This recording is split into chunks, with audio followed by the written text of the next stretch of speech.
Hello everybody, Mike Welch coming to you from a very quiet grandstand here at Del Mar, but things will be hopping here 5 days away now from the first of the two Breeders' Cup programs. I'm here with the Daily Racing Form Breeders' Cup Clocker Report, brought to you as always by Spendthrift Farm, the home of five-time reigning champion General Sire Into Mischief, whose 2024 Breeders' Cup contenders include the Grade 1 winning juvenile Citizen Bull. Well, action really picked up here this morning, Sunday morning, at Del Mar. Fog settled in over the area, obscured the track for about 15 minutes after it opened this morning, but then as quick as it came in, it went out, fortunately, and we had a clear morning the rest of the day, and it was a lot of activity to see, so fortunately the weather did cooperate today. About 15, maybe 18 Breeders' Cup workers all told. We're not going to be able to run down all of them here. We will have all that information in the Daily Racing Form online later today in our written clocker report. But we'll start with the classic horses that turned in some major activity this morning, starting with Arthur's Ride. Arthur's Ride, one of four Bill Mott horses that are here for the Breeders' Cup. All four worked this morning. Arthur's Ride won a half mile in 48, galloped out a minute and 3/5, continued 6 furlongs in 13 and 3. Worked in blinkers and was kind of looking around a lot, had his head cocked, his head up in the air. The rider had to kind of get after him several times to keep him focused, and I thought he did respond well, especially on the gallop out into and around the turn. So a good first or last major work for Arthur's Ride here this morning. Mixto went a little bit earlier, right after the renovation break for trainer Doug O'Neill. I picked him up at the half-mile pole. He might have broke at the 5/8. I had him going 5/8 from the half, though, in a minute and 4/5. Continued out into the turn, was kept wide into the turn, and did it pretty easily. So a good final work for Mixto as well. Usoro now. The Japanese horses, again, a little different way, a little different style of training. Most of them will open gallop into a 3 furlong work, and that's pretty much what Usoro did. But he looked good doing it. We had him here at Santa Anita last year for the Breeders' Cup, and we saw the same great energy out of Usoro going into the Breeders' Cup. He looked the same today.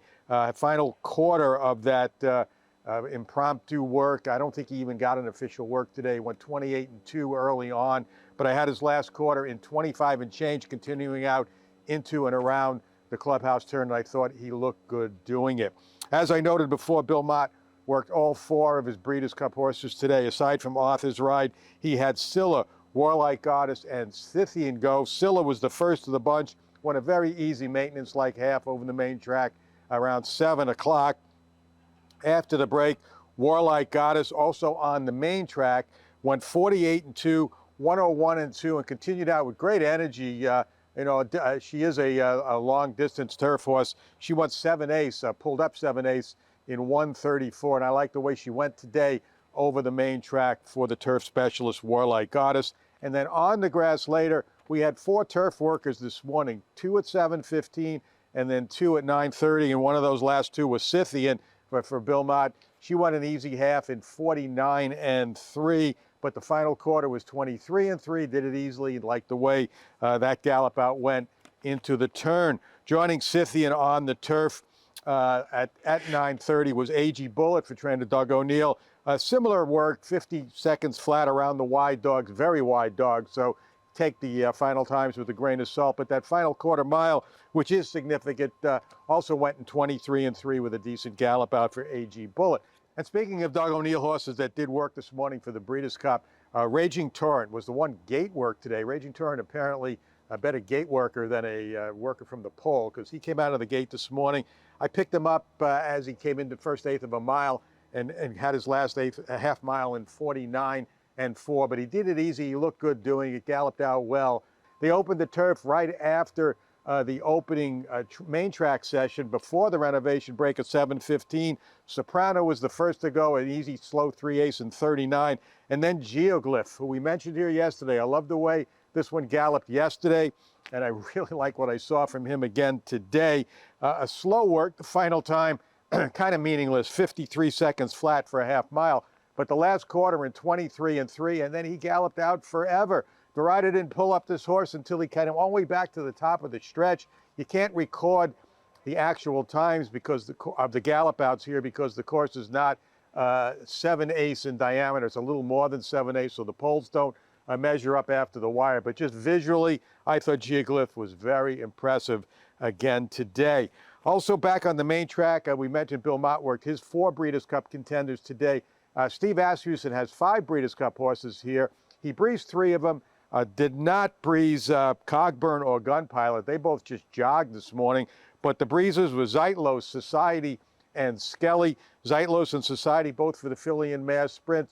36 and change, taken, going very easily, not asked to do too much as expected. Skelly, a little bit of an unorthodox move from what I've seen from Steve Asmussen over the years here prior to races like this. Broke off at the quarter pole, was well in hand, went 26 and change, 39 and 4 into the turn. Was hard held, but just average looking, I thought. And also he was making a little noise coming by the wire. Now that may just be him. I have not seen much of Skelly work in the morning, but we will keep an eye on him as we move forward the rest of the week here prior to the Breeders' Cup. Skelly is the morning line favorite for the sprint. I'm not quite so sure he's actually going to go off the favorite, but he is actually, he will obviously be one of the choices and also part of what figures to be a very fast early pace in the sprint. Some other workers of note this morning, Rusham Park. Again, like I mentioned, the Japanese horses here, a different style of working. He actually came out, he was on the track a long time. He galloped at least a mile, maybe over a mile, maybe jogged, or he was out there, he went around a second time, and then he broke off and he breezed, and he went 53 and 1. But again, the time is not significant. It's the way he did it. Finished well, galloped out extremely well into the turn. He's got a very unorthodox style. He's definitely a turf horse. Not the prettiest mover, but he's got that turfy action. But he looked efficient and he seemed full of energy. He did the same yesterday in his gallop. So Rusham Park looks a little overmatched on paper in his race, but I thought he went well again today. Didier worked also this morning, an easy half in 50 and 4. And like I mentioned, a ton of the Japanese horses did that open gallop before breezing 3/8 and 39.40 into around the turn. One galloper of note I want to mention today before we call it quits here is East Avenue for the favorite, likely favorite for the Juvenile. What an impressive looking horse. I watched him on TV winning his last race, and you could see how great he looked, but in person looked even better, and he was impressive today. Didn't do much first day over the racetrack, but certainly made visually, he looks ready for a big performance coming up in the Breeders' Cup Juvenile. We had more to report on, and that will be, like I said, in the written report coming later today on DRF.com. Tomorrow, things are going to get a lot busier here, maybe not on the workout front, but more and more horses are arriving on a daily basis.